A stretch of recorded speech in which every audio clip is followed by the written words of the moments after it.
ආයුබෝවන් සැමට කලින් සත්‍ය හරියටම කියන සියත ප්‍රධාන පුවත් විකාශයයි මේ මම ලක්ෂිකා ප්‍රනාන්දු ප්‍රථමයෙන් සිරස්තල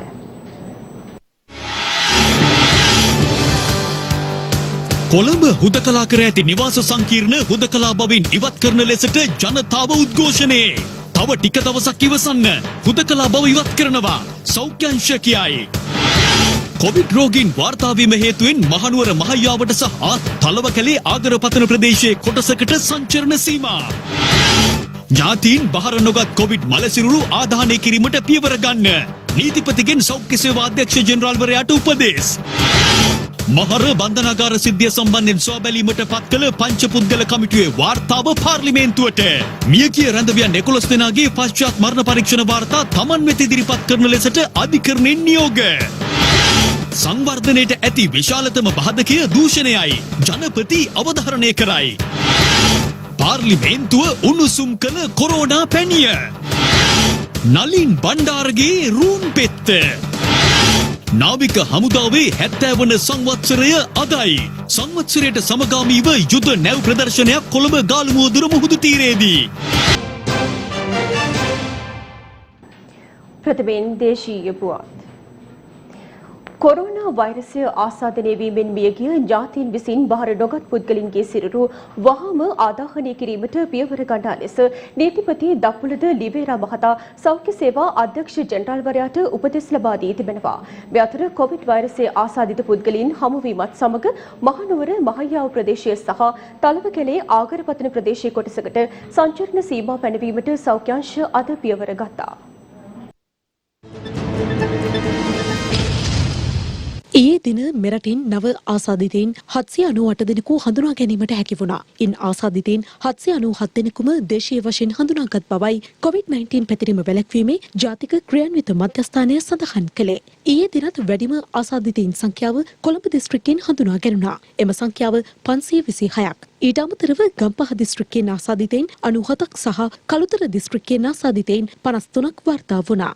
ගත වූ පැය 24ක කාලය තුළ මෙරට සිදු වූ කොවිඩ් මරණ පිළිබඳ තොරතුරු සෞඛ්‍ය අමාත්‍යාංශය විසින් වාර්තා කර තිබුණේ නැහැ. කෙසේ වෙතත් ඊයේ දින කොළඹ රිජ්ජයාර ළමාරෝහලින් COVID-19 වෛරසය ආසාදනය වී මෙරට සිදු වූ ලාබාලතම මරණය සිදු වූ බව සෞඛ්‍ය අංශ ප්‍රකාශ කළා. කොළඹ ප්‍රදේශයේ හුදකලා කර ඇති නිවාස සංකීර්ණ හුදකලා බවින් ඉවත් කරන ලෙස ඉල්ලා කොළඹ බෙමටගොඩ සියපත් සෙවන නිවාස සංකීර්ණයේ ජනතාව අද උද්ඝෝෂණයක නිරත වුණා. ආණ්ඩුවෙන් අපිට සහනාධාර දුන්නා. ඔව්. දුන්නේ මොනවද? පරිප්පුයි, හාලුයි, ගමනුයි, හාල් මැස්සුයි ඒවා දුන්නේ. අපිට පාම්පිටි මාසෙකමාරක් තිස්සේ වකන්න පුළුවන් ද අපිට? මාසෙකමාරක් තිස්සේ වකන්න බෑ අපිට. ඒක නිසා එක්ක අපිට සත්‍යයට 5000ක් දෙන්න ඕනේ. ඉවරි දරුවෝ ඉන්නවා. ලොක්ඩවුන් පීරියඩ් එක ඉවරනකම් සත්‍යයට 5000ක් දෙන්න ඕනේ. එහෙම නැත්නම් රස්සාවල් වලට යන මිනිසුන්ට රස්සාවල් වලට යන ක්‍රමවේදයක් හදලා දෙන්න ඕනේ. අපි හිරලා ඉන්න මේ වටේ අරලා මාස 3ක ලයිට් බිල් වතුර බිල් ඉවල් කුලිය ඇවිල්ලා තියෙන මේ අපේ අධිකාරියෝ වගේ පින මේ මාස 3ක කොරෝනා දී අපි ඔක්කොම ටික කරා. මේ ඇවිල්ලා කොණ්ඩ කපාන கூட සල්ලිනේ. කොණ්ඩ කපාන ගාඩි සේව සල්ලිනේ. එළවලු ටික ගන්න ඕනේ. හැමදේම ගන්න ඕනේ. අපිට අරින්න. නැත්තම් මේ ඔක්කොම ලොක්ඩවුන් කරන්න. එහෙමනම් මේ ඔක්කොම ලොක්ඩවුන් කරන්න ඕනේ.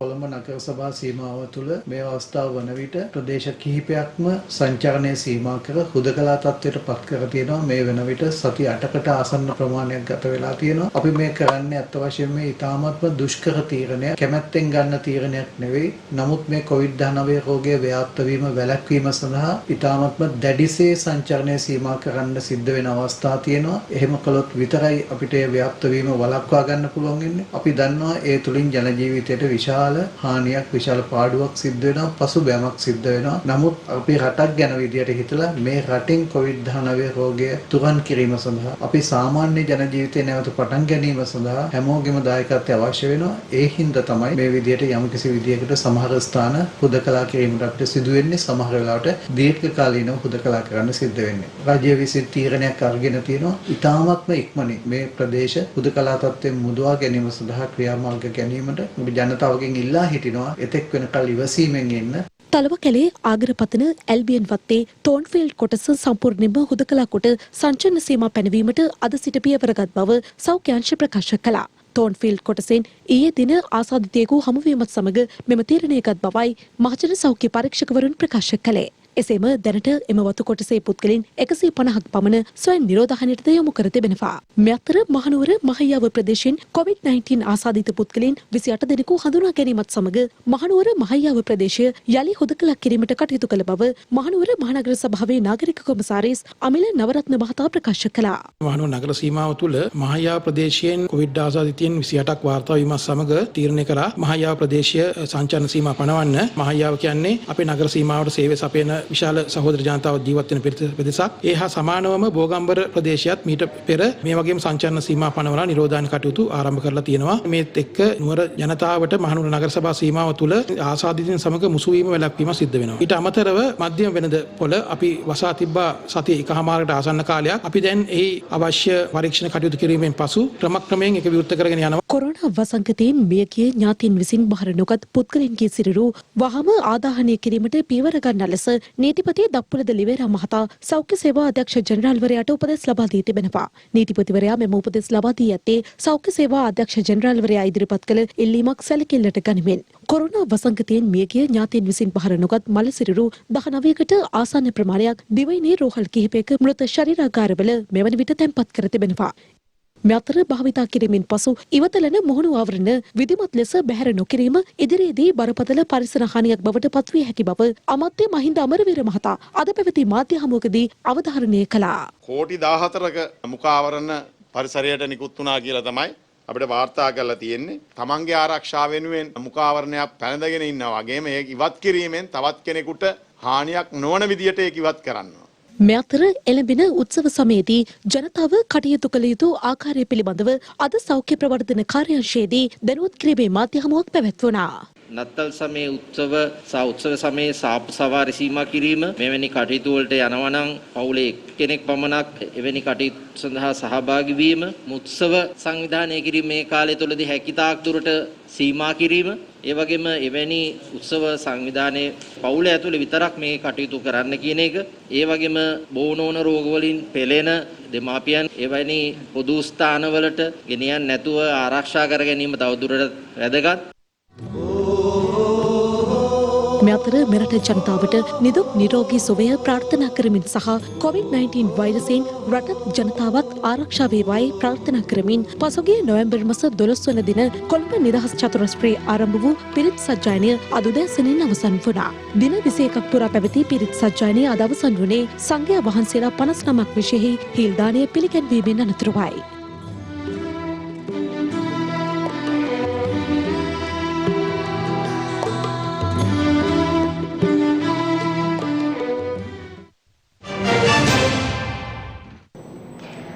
සෞඛ්‍ය අංශ විසින් ලබා දී ඇති නිර්දේශ ක්‍රියාත්මක කරමින් පෑලියගොඩ මත්ස්‍ය වෙළඳපොළ විවෘත කිරීම සඳහා කඩිනමින් පියවර ගන්නා ලෙස ආර්ථික පුනර්ජීවනය සහ දරිද්‍රතාවය තුරන් කිරීම සඳහා වන ජනාධිපති කාර්යසාධන බලකායේ සභාපති බැසිල් රාජපක්ෂ මහතා අදාළ නිලධාරීන්ට උපදෙස් ලබා දී තිබෙනවා.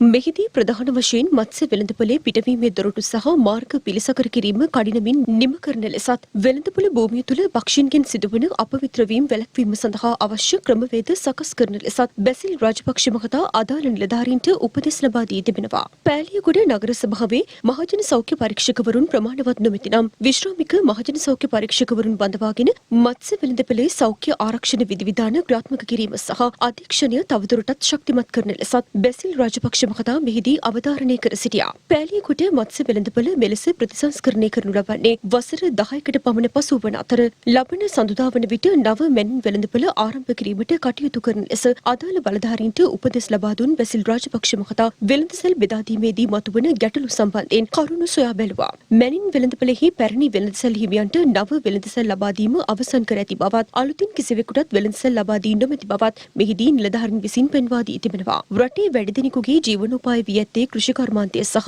දීවර කර්මාන්තය බැවින් පැලීගොඩ මත්ස්‍ය වෙළඳපොළ සහ මැනින් වෙළඳපොළ වසා තැබීම ගොවීන්ගේ සහ දීවරින්ගේ ආර්ථිකයට මෙන්ම ජීවනෝපායටද ඍජුව බලපාන බව බැසිල් රාජපක්ෂ මහතා මෙහිදී අවධාරණය කර තිබෙනවා. මෙම අවස්ථාවට කැබිනට් අමාත්‍යවරුන්, රාජ්‍ය අමාත්‍යවරුන් සහ රජයේ නිලධාරීන් පිරිසක් සහභාගී වී සිටියා. අයවැය කාරක සභා අවස්ථා විවාදයේ 15 වන දිනය අදයි. මේ එහිදී පළ වූ අදහස්. මුළු අධිකරණ ශේෂ්ත්‍රයටම ලොකු පණිවිඩයක් ගිහින් තියෙනවා. ඒකේ ස්වාධීනත්වය පිළිබඳව සමාජයේ දැන් මතයක් සහ කතිකාවතක් ඇති වෙලා තියෙනවා. ඔබතුමියලා විශේෂ අධිකරණයක් කියලා අධිකරණයක් පිටෙව්වනේ. ඒ අධිකරණයේ තියෙන නඩු තීන්දුව දානකොට ඒකේ අපීල් එකක් කරන්න බෑ. මිනිස්සු ඉලක්ක කරගෙන නම් අපි උසාවි ගේන්නේ නැහැ. නෑ අපි ගෙනාවෙත් නෑ. මේකේ කාගේවත් ඉලක්ක කරගෙන කළා නෑ. මට වෙලා තියෙන්නේ වඳින්න ගිය දේවාලේ හිසේ කඩා වැටිලා. පිල්යාන් මහත්තයා ගැන අපේ මේ ජොන්සන් ඇමතුමා හැමතිස්සෙම කියනවා. නෑ ඔබතුමා හැමතිස්සෙම කියනවනේ. වාඩි වෙන්න please sit down. අවුරුදු 4මාරක් දේශපාලන සිරකරුවෙක් හැටියට ඔබතුමාලාගේ ආණ්ඩුව හිරගෙනවා. පිල්යාන්. ඒක ප්‍රතික්ෂේප මම කතා කරුවේ. ඔබතුමා ඔය කටින් ගහලා කරන වැඩ අපි හැමදාම දන්නවා. ඔබතුමා අපිත් එක්ක ඉද්දිත් කටින් ගහලා කරපු වැඩ අපි දන්නවනේ. ඒකින්ද කට වහගෙන ඉන්නද? හැබැයි උඩ තලවේ ඉන්න 10ක් මරලා අපි ගෙදර ගිහිල්ලා නැහැ. සිල්රෙදි නිදොස්කට නිදහස් කරනවා වගේ, දිවි නැගුම නිදහස් කරනවා වගේ. ඕකත් කරන්න තිබ්බන් ප්‍රේමලා ජයසේකර මහත්තයාට ආදරේ න ะ. අධිකරණ අපාත කරන්න එපා. අධිකරණ අපාත කරන්න එපා. ඒක හොඳ නෑ. ඔබතුමියලාට හොඳ නෑ. මොකක්ද ඒකේ අර්ථය? ඒ කියන්නේ අධිකරණයට බලපෑම් කළා නිදහස් කරගත්තයි කියලා. එයාට එහෙම කතා කරන්න පුළුවන්ද? විදේශ සේවා නියුක්ති කාර්යාංශය ගැන වචනයක් කියන්න බලාපොරොත්තු වෙනවා. අද ඉන්ෂුරන්ස් එකෙන් ගහපු එක විදිය කියලා දෙන්න. ඔයාට යන්න නැතුව ඔබතුමා කතා කරගෙන යන්න. වැඩිසෑයට යන්න එපා. ඔබතුමා කතා කරගෙන යන්න. ඉලෙක්ෂන් කැම්පේන් මැනේජර්ලා තමයි සමහර කොමිෂන් වල සභාපතිවරු. එතනින් නීතියේ සාධාරණත්වයක් බලාපොරොත්තු වෙන්න බෑ. යුක්තිය සාධාරණ ඉටු කරන්න මැදිහත් වෙච්ච විනිශ්චයකාරවරුන්ට ඒ අදාළ උසස් වීම දීලා නැහැ. මේ තුලින් මිතා පැහැදිලි මේ අධිකරණයේ ස්වාධීනත්වය නෙමෙයි. දුරකථනයෙන් මේ නඩු තීන්දුව කියුවා කියන කතාවක් යනවා අධිකරණයේ ශේෂ්ත්‍රය තුල. ඔය කියන විදිහට සාක්ෂි තියෙනවද ඔබතුමාගා? නිකන් කියන්න එපා. ඕක හොඳ නෑ. ඒක අධිකරණයටයි හොඳ නැත්තේ. අධිකරණයට හොඳ නැති දේ කරලා ඉවරයි. ඒක තමයි මම අහන්නේ. සානියා බේසේකරගේ ගෙදරට ගිහිල්ලා බැලුවොත් අපිට දැන් ආරංචිලා දෙනවා අවුරුදු 15කට ඉස්සෙල්ලා තිබුණ පරම පුටු සෙට් එකමයි තාම තියෙන්නේ. හොරකම් කරන මිනිහෙක් නම් මේ ඔක්කොම කරනවා. හැබැයි මට ආරංචියක් ආවා තුමා එක තැනකදී මෙහෙම කතාවක් කියලා තියෙනවා කියලා. ගෙනල්ලා සමහර තැන්වල යට බලපෑම් කරා කියලාත් කියලා තියෙනවා. පොලිසිය දේශපාලනය කරන්න වෙන්නේ යන්නේ එහෙමයි මන්ත්‍රීතුමනි. අර කැලණියේ මහා රාගය ආවා වගේ දැන් පැණියට ඊයේ වෙච්ච දේ. සූරපප්පගේ අරිස්ටේ වගේ. කවුරු මේලා ඇයි දන්නේ නැහැ කතා කරන්නේ මේගොල්ලෝ පැණි බීලාද දන්නේ නැහැ. ෆයිසර් කියන ඉන්ජෙක්ෂන් එක ගේන්න ඕන. වියතුන් ඉන්න රටේ මිනිසුන්ට පැණියක් ඕනේ. සෝරි. අවදපප්ප තමයි ඒක හැදුවේ. 1955 සූර්යග්‍රහණයක් ලංකාවේ ඇති වුණා. එදා දැම්මා බොණ්ඩ කියලා වදකහසුදි. මිනිස්සු ඔක්කොම පොලිමේ රෝහලට ගියා. එදත් මේ වැඩේට මුල දුන්නේ මාධ්‍ය ආයතනයක්. අද ඒක කරනවා මාර පොරක් ඇන්ටිජන්. අවුරුදු 5ක් sir yes sir no sir කියලා රනිල් වික්‍රමසිංහත් එක්ක ඔක්කොම කරලා දැන් කියනවා රනිල් වික්‍රමසිංහ මහත්තයා හින්දාලු. තමුනාස්සලා කැබිනට් එකම වග කියන්න ඕනේ මේවට. අධිකරණ ඇමතිතුමිය ඔබතුමිය මටත් දැම්ම නඩුව. මහින්දානන්ද අලුත්ගමකට කැරම් බෝඩ් ගෙනාවා කියලා විශේෂ අධිකරණයේ නඩුවක් දැම්මා. කැරම් බෝඩ් ගේන්නේ වෙන අමාත්‍යාංශකින්, ගෙවන්නේ වෙන අමාත්‍යාංශකින්. කැරම් බෝඩ් ක්‍රීඩා භාණ්ඩයක් වෙච්ච නිසා ක්‍රීඩා භාණ්ඩ ඇමතිට නඩුවක් දැම්මා. මෙන්න තමුනාස්සලාගේ අධිකරණ ඇමතිතුමිය ජොන්සන් ප්‍රනාන්දු ඇමතුමා ගෙනල්ලා කෑගල්ල මේ මිනිස්සු හිර කරලා හිටියා. අධිකරණ ඇමතිතුමිය කොළඹින් ගෙනල්ලා ඔබතුමාලා කීපාරක් චෙක් කරාද? සරන් ගලලා අපිව චෙක් කරුවේ. අපේ පස්සපස්ස බලන්න ඕනයි කිව්වා. හරින් ප්‍රනාන්දු මහත්තයාගෙන් දරුණු ප්‍රහාරයක් ආණ්ඩුවට එල්ල වෙනකොට හැමදාම ආණ්ඩුවට තියෙන එකම ආයුධයයි අර අකුණු ගහනකොට එළියට දාන යකඩ දානවා වගේ මහින්දානන්ද අලුත්ගමගේ මහත්තයාව තමයි එළියට දාන්නේ. ඔබතුමා සාධාරණීකරණය ගැන කතා කරනවා. ඔබතුමා අර චෙක් කළ සල්ලි ටික ගෙවුවද? ඊයේ පෙරේදා ජයශ්‍රී මහ බෝධිය ළඟ පිස්සු කළපු එක්කෙනා මම මුළු රටම හෙළිදරව් කරනවා අම්බලා ගන්න. දැන් ජොන්සන් ප්‍රනාන්දු මහත්මයායි මෙතුමිය අතර විවාදයක් ගියා. බලනකොට ජොන්සන් ප්‍රනාන්දු මහත්තයාට අපේ ඇමතුමිය හොඳට සලකලා තියෙනවා. බත් පැකට් එකක් ඇවලා තියෙනවා. මානික පටල ගන්න එපා. සාමාන්‍ය විමාන සිරකරුවෙක්ට ගෙදරින් කැම ගෙන්න එක අලුත් දෙයක් නෙමෙයි. ඔබතුමා තාම ගියේ නෑනේ. කොසල් රජුරවන්ට ඇති වුණාලු අනාගතය දැකීමේ හැකියාවක්. බුදුන්ගෙන් බණ අහලා. කොසල් රජුරුවන්ගෙන් අහුවලු කවදාද ඔය නරක අනාගතය එන්නේ කියලා. කොසල් රජුරුව කිව්වලු ඒක එන්නේ ලංකාව නැමැති රටේ UNP නැමැති ආණ්ඩුව කාලේ කියලා. විදේශ රටවල් වල ගිහලා හිටියන අද බදුල්ලේ මිනිස්සු නැති වෙනවා. බදුල්ලේ මිනිස්සු කොහමද උඩ ගියේ? ජපානයේ කොරියාවේ යයි කියලා බලාගෙන හිටියා. ගියා ජපානයේ නෙවෙයි කොරියාවේ නෙවෙයි ගියා අපායේ තමයි ගියේ. යවනවා කියලා යවුවා මගුලකුත් නැහැ, ගහපු බෙරේකුත් නැහැ, බෙරේ පළුවකුත් නැහැ අන්තිමට. පෙට්‍රෝල් කෑන් එක බොරුවට උස්සගෙන මේක ගිනි තියන්න. ගිනි තිබ්බ මගුලකුත් නැහැ. විදේශ රැකියයි ක්‍රීඩායි තිබ්බ හදපු පිට්ටනියක් නැහැ. බණ්ඩාරවල පිට්ටනිය එහෙමමයි. බාගෙට, හාලියල පිට්ටනිය බාගෙට. වැඩ කරන්න, වැඩ කරලා කලස් පෙන්නන්න අන්න කලස් පෙන්නන මිනිස්සු ඉන්නෝ. ඔය පිටිපස්සේ ආයේ කලස් පෙන්නපු අය. අර ඉඳුනිල්ලා හෙක්ටප්පුවාමිලා. සර්ලගේ ඥාතීන්ගේ සර්ලගේ ළඟම හිතවතුන්ගේ ඒ තිබිච්ච නඩු ටික දැන් සියල්ල දවස ගානේ ගැලවිලා යනවා. ජනතාවගේ නඩු එකක්වත් සිද්ධ වෙන්නේ නැහැ. බන්ධනාගාර රැඳවියන් තුල ගෙනියාවේ තිබිලත් නැහැ. වෙඩි තැබීමක් සිද්ධ වෙලා තියෙනවා. මරණ පරීක්ෂණ නැහැ. ඔබතුමා කිව්වා මරණ පරීක්ෂණ නැහැ කියලා. ඒක නිවැරදි නැහැ ගරු මන්ත්‍රීතුමා. ඒ කාලේ කිව්වේ මොකද්ද? නාමල් රාජපක්ෂගේ ලැම්බෝගි. දුබායි මැරියට් හෝටලේ. රත්තරන් අස්පය. අපේ ගෙදර ලැට්වලත් හැරුවා සභාපතිතුමනි. රත්තරන් හම්බෙයි කියලා. ඔබතුමාලා ලෝකේ ඉන්න කම්පියුටර් මොලේ ආර්ථික ඔස්තාර කියලා ගෙනාපු කෙනා මහ බැංකුවත් මංකොල්ල කෑ ඔබ තමුන් ආසය දෙක එකතු වෙලා. මහ බැංකුව වංචාව පිළිබඳව පරීක්ෂණ අපි කරනවා. හැබැයි ඒකට සම්බන්ධ සියලුම දෙනා අපි අධිකරණය හමුවට ගියනවා. මහර බන්ධනාගාරයේ තිබූ සිද්ධිය සම්බන්ධයෙන් සොයාබැලීමට පත් කළ පංචපුද්ගල කමිටුවේ වාර්තාව අද අධිකරණ අමාත්‍ය මොහොමඩ් අලි සබ්රි මහතා විසින් පාර්ලිමේන්තුවට ඉදිරිපත් කළා. මේ අතර අදාළ සිද්ධියෙන් බියගිය රැඳවියන් 11 දෙනාගේ පශ්චාත් මරණ පරීක්ෂණ වාර්තා අධිකරණයේ වෙත ඉදිරිපත් කරන ලෙසද වත්තල මහේස්ත්‍රාත්වරයා අද නියෝග කර සිටියා.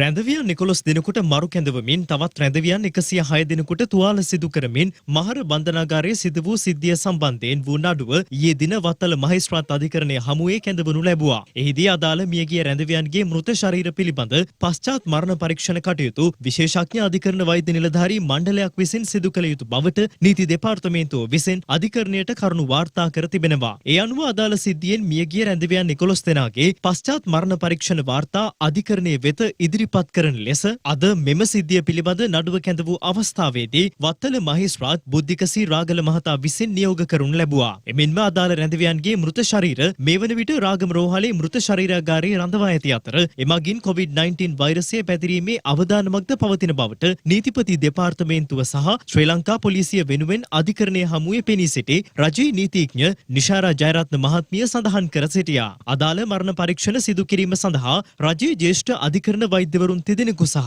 රජයේ රස පරීක්ෂක දෙපාර්තමේන්තුවේ ගිනියවි පිළිබඳ විශේෂඥයෙකුගෙන් සමන්විත මණ්ඩලයක් විසින් සිදු කළ යුතු බවටද නීතිපතිවරයා විසින් නිර්දේශ කර ඇති බවද රජයේ නීතිඥවරිය කරුණු දක්වමින් සඳහන් කර සිටියා. මේ අතර මෙහිදී අදාළ සිද්ධිය සම්බන්ධයෙන් පැතිකඩ දෙකක් ඔස්සේ විමර්ශන සිදු කිරීමටද අවධානය යොමුව තිබෙනවා. සිද්ධිය සම්බන්ධයෙන් වූ නඩුව යලි එළඹෙන 16 වෙනිදා කැඳවීමට නියමිතයි. අධිකරණයට අද නීතිපති දෙපාර්තමේන්තුව කරුණු ඉදිරිපත් කරන්නේ නැවතත් උත්සාහ කළා. ආදාහනය කිරීම සඳහා මෘතදේහයන් ලබා ගැනීමට. ගරු මහේස්ත්‍රාත්තුමා නියෝගය කරමින් ලබා කිව්වේ පශ්චාත් මරණ පරීක්ෂණ වාර්තාව පැමිණීමෙන් පසු ඒ අදාළ පාර්ශවයන් විසින් ඉලබෙන්නා කරුණු අනුව නිගමනය ලැබෙන බව. මෙම සිද්ධිය දැකපු ගොඩක් කට්ටිය බන්ධනාගාර රැඳවියෝ. බන්ධනාගාර තුල ඉන්නකොට සාමාන්‍ය සිද්ධිය පිළිබඳව සාක්ෂි ලබා දීමට පෙළඹෙන්නේ නැහැ. ඒක නිසා බන්ධනාගාර රැඳවියන් බන්ධනාගාරයෙන් එළියට ඇවිල්ලා අවුරුදු 3ක් 4ක් 5ක් ගිහලා තමයි නියම සාක්ෂි එළියට වෙන්නේ. ඒක නිසා ඒ අවස්ථාවකද මෘතදේහයන් විනාශ කළ තිබුණොත් මේ සම්බන්ධයෙන් බලපෑම් ගැටුමක් ඇති වෙයි කියලා මහේස්ත්‍රාත්තුමා නිගමනය වුණා. ඒ අනුව තමයි තවමත් මෘතදේහය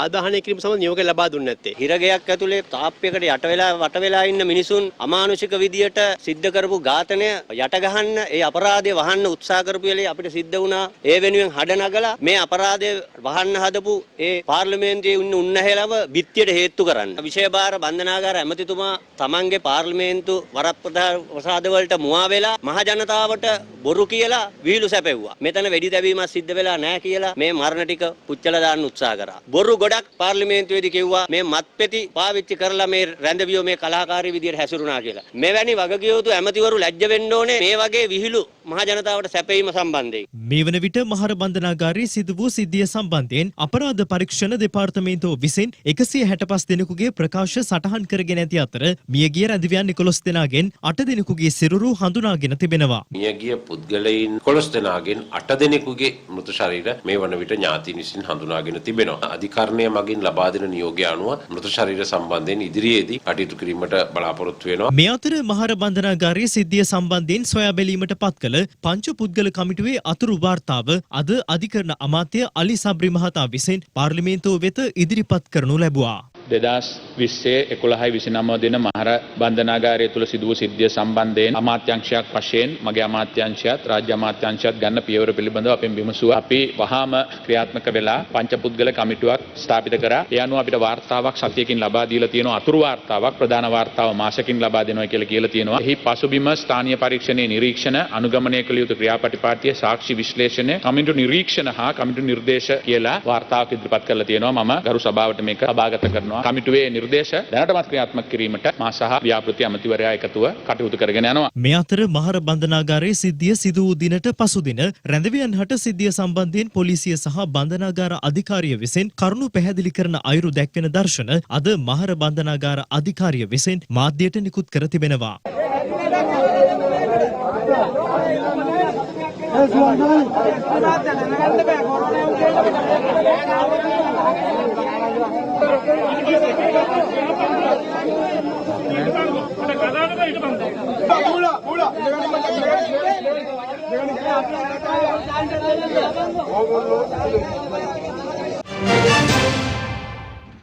සංවර්ධනයට ඇති විශාලතම බාධකය දූෂණය බව ජනාධිපති ගෝඨාභය රාජපක්ෂ මහතා පවසනවා. ඒ අන්තර්ජාතික දූෂණ විරෝධී දිනය වෙනුවෙන් නිවේදනයක් නිකුත් කරමින්. සමාජයේ හෝ ආර්ථික හෝ කවර ක්ෂේත්‍රයක වුවද සිදුවන දූෂණය ඕනෑම ආයතනයක එහි උපරිම ශක්්‍යතාවය සාක්ෂාත් කර ගැනීම වළක්වාලමින් රටේ සංවර්ධනයට බාධා පමුණුවන බවයි ජනාධිපතිවරයා පෙන්වා දෙන්නේ. නිවේදනයක් නිකුත් කරමින් ජනාධිපතිවරයා වැඩිදුරටත් පෙන්වා දෙන්නේ දූෂණයට එරෙහිව වඩාත් හොඳින් සටන් කිරීමට රටකට හැකිවනුයේ මේ සාපරාධී චර්යාවන්ට එරෙහිවීමට එහි වැසියන් හට වමනාවක් සහ නැඹුරුවක් ඇති වූ විට බවයි. දූෂණය පරාජය කිරීමට ඇති හොඳම ආයුධය රටවැසියා එය නොයිවසීමයි. දූෂණයට එරෙහි සටනේදී රටවැසියා බලගැන්වීමට සෞභාග්‍ය දැක්ම ප්‍රතිපත්ති ප්‍රකාශනයේ ඉහළ අවධානයක් යොමු කළේ එබැවින් බවත් නාස්තිය සහ දූෂණය පිටුදැකීම සිය ආණ්ඩුවේ ප්‍රධාන වගකීමක් බවත් ජනාධිපතිවරයා පවසනවා. රාජ්‍ය පරිපාලන යාන්ත්‍රණයේ පුළුල් සහභාගී සහ සක්‍රීය කාර්යභාරය ඉටු කරන ලෙසත් රාජ්‍ය සේවාවන් කාර්යක්ෂමව ලබා ගැනීමට ඔබට ඇති අයිතිය ගැන වඩා දැනුවත් වන ලෙසටත් කුමන ආකාරයක හෝ අල්ලස් ඉල්ලීම් වලට එරෙහිවන ලෙසටත් රටේ ජනතාවට තමා ආරාධනා කරන බවත් ජනාධිපතිවරයා පවසනවා. දූෂණ මර්දන යාන්ත්‍රණයේ සවිඥානික කාර්යභාරයක් ජනතාව ඉටු කරන විට මේ උවදුර රටෙන් මුළුණු පුටා දැමීම පහසුය. දූෂණ සංස්කෘතියෙන් මේ දේශය මුදාගෙන මතු පරම්පරාවන් හට එය උතුම් නිවහනක් කිරීම උදෙසා අප කැපවෙමු. ජනාධිපතිවරයා අන්තර්ජාතික දූෂණ විරෝධී දින පණිවිඩය නිකුත් කරමින් වැඩි දුරටත් පවසනවා. පසුගිය රජය විසින් ඉදිකළ සංවර්ධන ව්‍යාපෘති වත්මන් රජය විසින් විවෘත කරමින් සිටින බව පාර්ලිමේන්තු මන්ත්‍රී නලින් බණ්ඩාර මහතා පවසනවා. එය අද කොළඹ පැවති මාධ්‍ය හමුවකදී. ගරු අගමැති මහින්ද රාජපක්ෂ මහත්මයා සුළං බලාගාරයක් විවෘත කරනවා. ඒ සුළං බලාගාරය විවෘත කරනවා දැකලා මම අද පොඩි මේ රූම් පෙත් එක්ක අරන් ආවා. මේ සුළං බලාගාරය විවෘත කිරීම විහිළුවක්. ඩලස් අලහප්පරුම් මහත්තයා කිව්වා 2014 මහින්ද රාජපක්ෂ මහත්මයා තමයි මේ කැබිනට් පත්‍රිකාව ගෙනාවේ කියලා බොහොම උජාරුවෙන්. අපි දන්නවා අපේ රටේ ඕන තරම් කැබිනට් පත්‍රිකා ඇවිල්ලා තියෙනවා. මොරගහ ගැන කතා කරේ අවුරුදු 30ක්. හැබැයි ඒක යථාර්ථයක් බවට පත් වුණේ අපේ අවුරුදු 4-5 ඇතුළත. ඒකට හොඳම සාක්ෂිය මෛත්‍රීපාල සිරිසේන මහත්තයා. එතකොට දකුණු අධිවේගී මාර්ගයේ කැබිනට් පත්‍රිකාව ඉදිරිපත් කරේ මට මතක විදියට එක්සත් ජාතික පක්ෂයේ ආණ්ඩුව කාලේ තිලක් මාරපන මහත්මයා. එහෙනම් ඒකේ අයිතියක් එන්න ඕන අපට. මැනින් වෙලද සංකීර්ණයේ පාඩලි චම්ප කරන්න කැමැතුමාගේ අපේ ආණ්ඩුව කාලේ. ඒකත් ලැජ්ජා නැතුව ගිහිල්ලා විවෘත කරා. සෞඛ්‍ය ඇමති රාජසේනරත්න මහත්මයා හදපු ඖෂධ නිෂ්පාදන කර්මාන්ත ශාලා ටිකත් ඒගොල්ලෝ විවෘත කරා. හැබැයි මෙයාලගේ ආණ්ඩුවේ කරපු 100%ක් එයාලට තියෙන මාතෘත්වයේ පීතෘත්වයේ තියෙන ව්‍යාපෘති තියෙනවා. මත්තල ගුවන්තොටුපොළ. ලෝකේ අසාර්ථකම ගුවන්තොටුපොළ.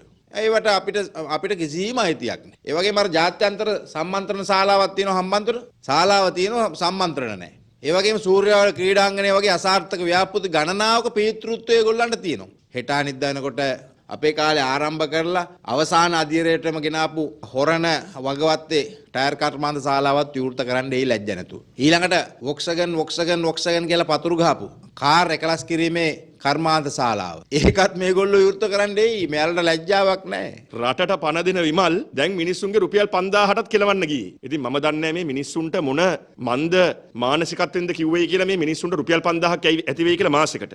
එතුමා පාර්ලිමේන්තුවේ කියනවා දැන් අධිකරණ ඇමති කෙනෙක් ඉද්දි. සෞඛ්‍ය ඇමතිතුමිය පාර්ලිමේන්තුවේ ඉද්දි. මෙතුමා කතා කරනවා මේ රිවර්ස් පෙත්තක් ගැන.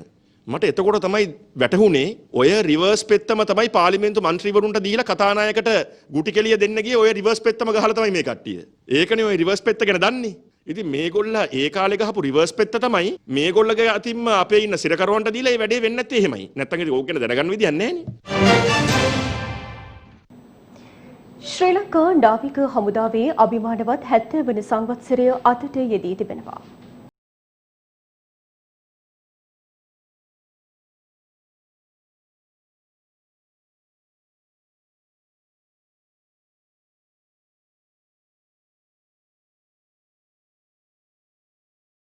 මැදිව පිහිටි ශ්‍රී ලංකාව නාවිකයින්ගේ නිබඳ අවධානයට යොමු වූ දූපතක් විය.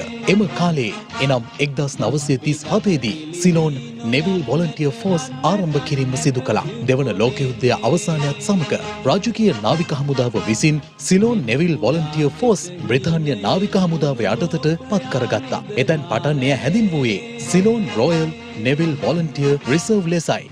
බ්‍රිතාන්‍ය යටත් විජිතයෙන් මෙරටට නිදහස ලැබීමත් සමග නාවික පනත් සකස් කොට නාවික හමුදාවක් පිහිටුවීමේ දැඩි අවශ්‍යතාවයක් එවකට පැවතියා. ඒ අනුව 1950 දී සිලෝන් රොයල් නේවි නමින් නාවික හමුදාවක් මෙරට තුළ ස්ථාපනය කරනු ලැබුවා.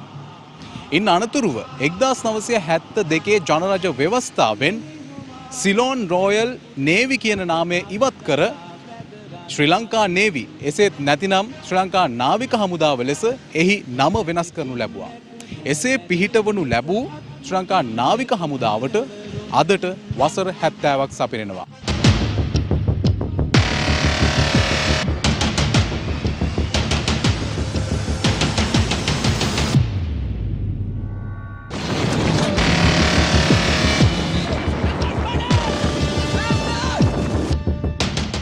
රට වට බැඳි රන් වැට යන තේමා පාඨය සමග වසර 70ක් පුරා ඉදිරියට පැමිණි නාවික හමුදාව LTTE ත්‍රස්තවාදී යුද සමයේ පවා මානුෂීය මෙහෙයුම් වලට සිය දායකත්වය නිරන්තරයෙන් ලබා දුන්නා.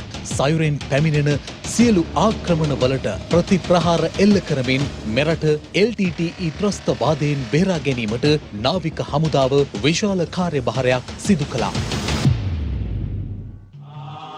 අද දින 70 වන සංවත්සරය සමරන නාවික හමුදාව පවතින වසංගත තත්ත්වයේ හේතුවෙන් සිය සංවත්සරය උත්සවාකාරයෙන් නොපැවැත්වීමට කටයුතු කළා. ඒ වෙනුවට සිය ප්‍රහාරක යාත්‍රා සහ සිය නෞකා මේ ආකාරයට ගාලු මෝදර ආසන්න මුහුදු තීරයේ නැංගුරම්ලා ප්‍රදර්ශනය කිරීමට නාවික හමුදාව තීරණය කර තිබෙනවා.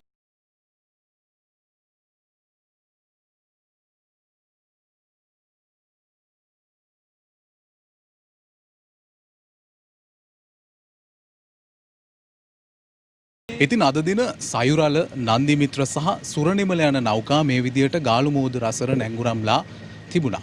හෙට දින මිහිකත රත්නදීප සහ රණදීර යන නෞකා මේ ආකාරයටම ගාලු මෝදර මුහුද ආසන්නයේ නැංගුරම්ලා තැබීමට නියමිතයි. සිව්දිනක් පුරා පැවැත්වෙන මෙම නෞකා දැක්ම ගාලු මෝදුර සිට නැරඹීමට මහ ජනතාවටද පැමිණිය හැකි අතර මහ ජනතාව උදෙසා ඡායාරූප ගැනීම සඳහා පසුතල නිර්මාණයක්ද නාවික හමුදාව විසින් ගාලු මෝදුර ස්ථාපිත කර තිබෙනවා. ශ්‍රී ලංකා නාවික හමුදාවේ 70 වන සංවත්සරය ඒ වෙනුවෙන් නාවික හමුදාපතිතුමා සහ සීමිත නාවික පුද්ගලයන් පිරිසකගේ සහභාගීත්වයෙන් ශ්‍රී දළදා මාලිගාවේ උදෑසන පුණ්‍ය කර්මයන් කීපයක් සිද්ධ වෙනවා. ඒ වගේම දහවල මහා සංඝරත්න විශේෂයි දානේ පිරිනැමීමකුත් සිද්ධ වෙනවා. මේ ඔක්කොම බලාපොරොත්තුව නාවික හමුදාවේ අභිමානවත් 70 වන සංවත්සරය නිමිත්තෙන් රටේ ජනතාවට මේ ඔබගේ නාවික හමුදාව ඔබේ නාවික හමුදාව පිළිබඳව දැනගන්න යන තේමාව යටතේ යම්කිසි විස්තරයක් ඉදිරිපත් කිරීමටත් ඊට අමතරව ගාලුමෝදුර පිටියේ කෙළවරේ ඉදිරිපත් කර තියෙනවා ඡායාරූප පසුතලය අවශ්‍ය කෙනෙක්ට ඉන්නවා නම් තනිවම වෙත් ඡායාරූපයක් අරගෙන යන්නත් පුළුවන් සීවටනයක් විදිහට තබා ගන්න. අපි මානවත් ශ්‍රී ලංකා නාවික හමුදාවේ 70 වන සංවත්සරයට Voice of Asia මාධ්‍ය ජාලයේ උණුසුම් සුබ පැතුම්.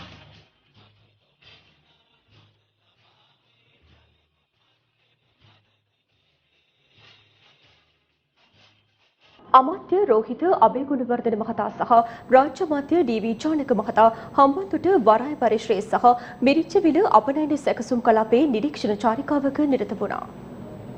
හම්බන්තොට මිරිච්චවිල අපනයන සැකසුම් කලාපයේ පිහිටි ලංවා සංස්ථා සිමෙන්ති පෞද්ගලික සමාගමේ කර්මාන්ත ශාලාවේ නිෂ්පාදන කටයුතු ලබන වසරේ ජූනි මාසයේදී ආරම්භ කිරීමට නියමිතව තිබෙනවා.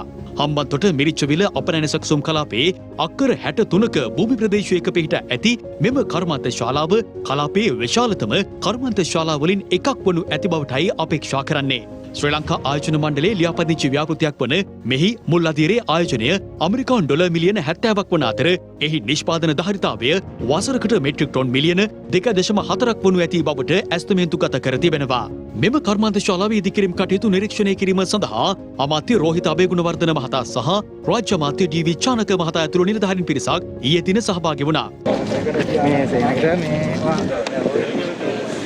අපි පළමුවෙන්ම කියපු දෙයක් තමයි දේශීය කර්මාන්ත දියුණු කරනවා, දේශීය නිෂ්පාදකය දියුණු කරනවා, ඒ වගේම ආනයනය වෙනුවට අපනයනය දියුණු කරන රටක් හදන්න තමයි අපිට බලාපොරොත්තු වුණේ. ඒක එදා මහින්ද රාජපක්ෂ මැතිතුමා දැකපු හින්දා තමයි හම්බන්තොට දිස්ත්‍රික්කයට වරායක්, ගුවන්තොටුපළක්, හයිවේ එකක් සෑම ආකාරයෙන්ම ලංකාව කේන්ද්‍ර වෙන විදියට, ලංකාව එකතු වෙන තැනක් බවටත්, ඒ වගේම ලෝකයේටම තමන්ගේ අපනයනය ගුවනින් වෙන්න පුළුවන්, එහෙම නැත්නම් මූදෙන් වෙන්න පුළුවන්, ඒ යවන්න පුළුවන් ක්‍රමවේදයක් හැදුවා. හැබැයි නැවත වතාවක් දැන් අපිට ඒ අවස්ථාව ලැබිලා තියෙනවා. අපි ඒකෙන් ප්‍රයෝජන අරගෙන විශේෂයෙන්ම බලාපොරොත්තු වෙනවා ආනයනය අඩු කරලා අපනයනය වැඩි කරලා අපේ රට නැවත වතාවක් ඩොලරයට ගෙවන ඒ රුපියල් ප්‍රමාණය අඩු කරගෙන රටේ ආර්ථිකය හදන වැඩපිළිවෙලට අපි රට අරගෙන යනවා. මේ අතර වරාය සහ නාවික අමාත්‍ය රෝහිත අබේගුණවර්ධන මහතා ඊයේ හම්බන්තොට වරාය පරිශ්‍රයේදී විශේෂ නිරීක්ෂණ චාරිකාවක නිරත වුණා. මෙහිදී වරායේ ඉදිරි සංවර්ධන කටයුතු පිළිබඳව මෙන්ම එහි පවතින අඩුපාඩු සහ කඩිනමින් ආරම්භ කළ යුතු සංවර්ධන ව්‍යාපෘතීන් පිළිබඳව අමාත්‍යවරයා අවධානය යොමු කර තිබෙනවා. මෙම අවස්ථාවට ශ්‍රී ලංකා වරාය අධිකාරිය සභාපති විශ්‍රාමික මේජර් ජෙනරල් දයා රත්නායක මහතා ඇතුළු නිලධාරීන් රැසක් එක්ව සිටියා. මේ එන්නේ අවුරුදු 5කට පස්සේ තමයි මේ භූමියට අපි ඇතුල් වුණේ. එදා අපි මේ වරාය මේ විදියට හැදුවේ මේ දකුණු පළාතට විතරක් නෙවෙයි. මේක ගෝලීය නාවික කේන්ද්‍රස්ථානයක් බවට පත් කිරීමේ අදහසින් තමයි මේක එදා ඉදි කරේ. ඔබට පේනවා මේ දකින්නේ ප්‍රතිඅපනයනය සඳහා වෙනත් රටවල් වලින් ගෙනාපු වාහන මේ අංගනයක් අද පේන්නේ. විශාල ප්‍රමාණයක් තියෙනවා. රනිල් වික්‍රමසිංහ අගමැතිවරයා ඇතුළු ඒ යහපාලන ආණ්ඩුව කිව්වා මේක සුදු අලියෙක්, මේක කිසිසේත් මේ රටේ කරපු ඵලදායී ආයෝජනයක් නෙවෙයි කියලා කිව්වා. ඔබට පේනවාද මොකක්ද අද මේ සිද්ධ වෙලා තියෙන්නේ කියන එක? බලන්න අද මේ වරාය වැඩ කරන වරායක් බවට අද පරිවර්තනය වෙලා තියෙනවා. මේ වන විට අපේ නාමල් රාජපක්ෂ අමාත්‍යතුමාගේ ඉල්ලීම පරිදි ඩොලර් මිලියන් 300ක කර්මාන්ත ශාලාවක්, ටයර් කර්මාන්ත ශාලාවක්, ලෝකයේ ප්‍රබල රටවල් වලට ටයර් සපයන කර්මාන්ත ශාලාවක් වැඩ ආරම්භ කරන්න බලාපොරොත්තු. ඒතර ඒවට අපි බලාපොරොත්තු වෙන අපේ ඉඩනුත් පාවිච්චි කරලා මේ වරාය ක්‍රියාත්මක වෙන ප්‍රබල වරායක් බවට පරිවර්තන කරන කොළඹ වරාය සහ මේ හම්බන්තොට වරාය අතර අන්තර් සම්බන්ධීකරණයක් ඇති කරගන්න. මෙරට ජනතාවට අද වන විට වත්මන් ආණ්ඩුව පිළිබඳව කිසිදු විශ්වාසයක් නොමැති බව හිටපු පාර්ලිමේන්තු මන්ත්‍රී සුනිල් හඳුන්නෙත්ති මහතා පවසනවා. ඒ මහනුවර ප්‍රදේශයේ පැවති සම්මන්ත්‍රණයකට එක්වෙමින්. අද රටේ ජනතාවට අයවැය ගැන විශ්වාසයක් නැහැ. පාර්ලිමේන්තුව ගැන විශ්වාසයක් නැහැ. සහනයක් ලැබෙනවා කියලා හැඟීමක් නැහැ. හිඟන්නගේ තුවාලේ වගේ ජනතාවගේ ප්‍රශ්න විකුණන් කරන මිනිසුන් නිර්මාණයලා තියෙනවා. විවිධ විශ්වාසයන් නිසා, මිත්‍යා මත නිසා සමහර විට එහෙම යනවා. අපි එහෙම කාලෙන් කාලේ දකින්න මේ COVID-19 වසංගතය නිසා මුළු රටම බයටපත් වෙලා ඉන්නවා. ජීවිතය පිළිබඳ බයක් ඇති කරලා තියෙනවා. ඒ බය විසින් ඉතා පැහැදිලිවම මිනිස්සු අසරණ කරලා තියෙනවා. ඒ අසරණ කරව මිනිසුන්ට සහනයක් දෙන්න ඕන ආණ්ඩුව. ඒ මිනිසුන්ට ප්‍රතිකාර පිළිබඳ විශ්වාසය දෙන්න ඕන ආණ්ඩුව. හැබැයි අද ආණ්ඩුව මොකද කරන්නේ? අද ආණ්ඩුව සෞඛ්‍ය ඇමතිතුමියම තමයි පැණිය බීලා දැන් කොරෝනා පැණියක් හදන්න, කෑගල්ලේ පැණියක් හදන්න දැන් ආයේ කොරෝනා පැණියක් නිර්මාණය කරන තැනට ගෙනලා තියෙන්නේ. දැන් ඉතින් මේ ජනතාවට දොස් කියලා වැඩක් නැහැ. මොකද හේතුව ඒකට අවශ්‍ය කරන මතවාදය හැදුවේ ආණ්ඩුව. මේ මොකක්ද මේ කරන්නේ? ඇත්ත උත්තර හොයන්න බැරි ආණ්ඩුව කියන එක මේ ඔප්පු කරන්නේ. පාලකයා මේ තරම් ජනතාව අසරණ කරන යුගයක් අපි දැකලා නැහැ. විද්‍යාත්මකව මුකුත්ම ආකාරයකින් ඔප්පු කරපු නැති පැණියක් පස්සේ අවලා හරියන්නේ නැහැ මිනිසුන්ව. වත්මන් ජනාධිපතිවරයා බලයට පත් වී ගෙවුණු වසරක කාලය තුළ රජය ආරම්භ කළ සියලු ව්‍යාපෘතිවල ප්‍රතිඵල ජාතික ආර්ථිකයට මේ වන විට එක්වෙමින් පවතින බව රාජ්‍ය අමාත්‍ය ඉන්දික අනුරුද්ධ මහතා පවසනවා. ඒ මහතා මේ බව ප්‍රකාශ කළේ කොළඹදී මාධ්‍ය වෙත අදහස් පළ කරමින්. ජනාධිපතිතුමාගේ වසරක කාලය තුල අපි ආරම්භ කරපු ගොඩක් ව්‍යාපෘතිවල දැන් ප්‍රතිඵල ජාතික ආර්ථිකයට ලැබෙමින් පවතී. මේක 2013 ආරම්භ කරේ 14 වෙද්දී 80%ක් වැඩ ඉවර කළා. ඊට පස්සේ 15 ආපු ආණ්ඩුව අතෑරලා දැම්මා. අතෑරලා දාලා විනාශයට පත් කරා. නැවත මේක ගොඩනගන්න මිලියන 200ක් අතිරේක වියදමක් යන තත්ත්වයට පත් වෙලා තියෙනවා. ඒ නිසා දැන් කාටත් තේරෙනවා ඇති තමුන්ගේ සාර්ථකත්වය අසාර්ථකත්වය අද ඔය කතා කරන විශේෂ ඇමතිවරයා ඊයේ දවසේ පාර්ලිමේන්තුවේ තිබිච්ච විවාදයට පවා එතුමාගේ තිබිච්ච අමාත්‍යාංශයේ වැය ශීර්ෂේ කතා කරද්දි පවා නිරුත්තර වෙලා හිටියා. ඒකට හේතුව මෙන්න මෙවැනි දේවල් හොයලා බලලා කටයුතු නොකිරීම. පැහැදිලිවම අයවැයෙන් බිලියන 1000කට ව්‍යාපෘති වසරකට මේ රට තුල ක්‍රියාත්මක වෙද්දී ඒකෙන් වැඩි කොටසක් ගරු අග්‍රාමාත්‍යතුමානි යෝජනා කරලා තියෙනවා ඉංජිනේරු සංස්ථාවටත් අනිකුත් ඉංජිනේරුම කාර්යයන් කරන ආයතන වලටත් රජයේ ආයතන වලට ලබා දෙන්න. ඒ ලබා දෙන ආදායම තුලින් මේක අපිට ඉස්සරහට ගෙනියන්න පුළුවන්. අද දින මේ වන විට නව කොරෝනා ආසාදිතයින් 359ක් වාර්තා වී ඇති බව රජයේ ප්‍රවෘත්ති දෙපාර්තමේන්තුව නිවේදනය කළා. දැන් රටවටා පුවත් කිහිපයක් කෙටියෙන්.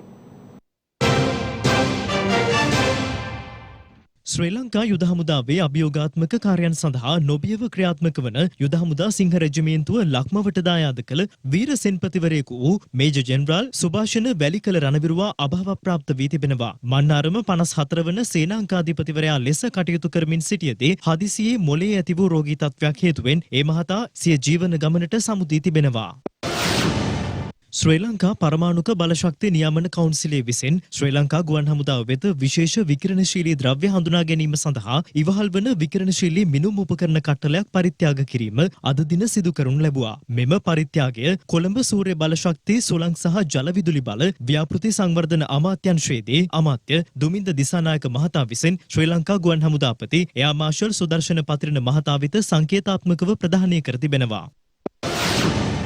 වෙළඳපොලේ දැනට පවතින බීඩි නිෂ්පාදන ආයතනයක වෙළඳ නාමයක් ව්‍යාජ ලෙස භාවිත කරමින් වෙළඳසැල් සඳහා බීඩි අලෙවි කරමින් සිටි පුද්ගලයන් තිදෙනෙක් ඌව පර්ණගම පොලිසිය විසින් ඊයේ පස්වරුවේ අත්අඩංගුවට ගෙන තිබෙනවා. එලෙස අත්අඩංගුවට ගත් සැකකරුවන් තිදෙනා පැමිණි ලොරි රථයේ තිබී ව්‍යාජ ලේබල් ගැසූ බීඩි 6000ක්ද සොයාගෙන ඇති බවයි පොලිසිය සඳහන් කළේ.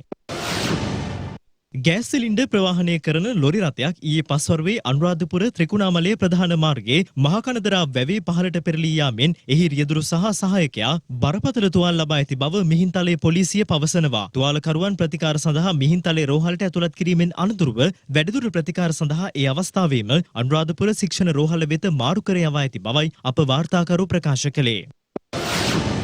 පවතින අයහපත් කාලගුණ තත්ත්වය හමුවේ අද පෙරවරුවේ වවුනියාව ත්‍රිකුණාමලයේ ප්‍රධාන මාර්ගයේ දැඩි මීදුම් තත්ත්වයක් පැවති බව රියදුරන් පවසනවා. මෙලෙස වවුනියාව කුඩා කච්චකොඩිය මඩුකන්ද කැබිතිගොල්ලෑව පුලියන් කුලමාදී ප්‍රදේශ පුරා අද උදෑසන දැඩි මීදුම් තත්ත්වයක් හටගෙන තිබුණා.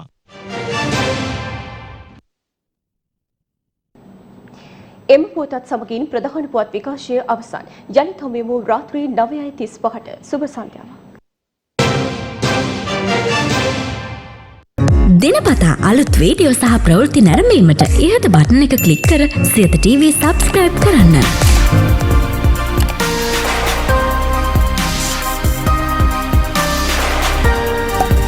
අලුත් වීඩියෝ ගැන මුලින්ම දැනගන්න මෙම සීනුව ක්ලික් කරන්න.